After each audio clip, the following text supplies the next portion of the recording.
Malaysia's former Prime Minister Mahathir Mohamad has taken part in a demonstration calling for the resignation of the country's current leader Najib Razak.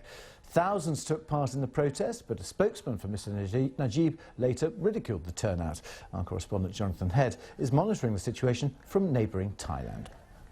Well, this is the fifth of what they call the Bersih protest. That's the Malay word for clean. When they were started a decade ago, the idea was to try and clean up the political system, which was believed to be, lots of allegations of it being basically rigged and very corrupt. But it's really morphed much more now into an anti-Najib movement, in particular because of this giant scandal, the 1MDB scandal, this sort of shockingly large sums of money that have gone missing from this state body, and with the Prime Minister allegedly involved and all these investigations into it now going on in many, many countries.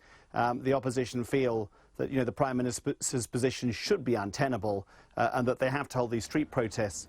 But in many ways, actually seeing these protests yet again, the sea of yellow, we've seen it before in recent years, it tells you actually how weak the opposition is. The fact is the Prime Minister has a complete hold over his party and the coalition that has governed Malaysia right since independence. That's going back to 1957.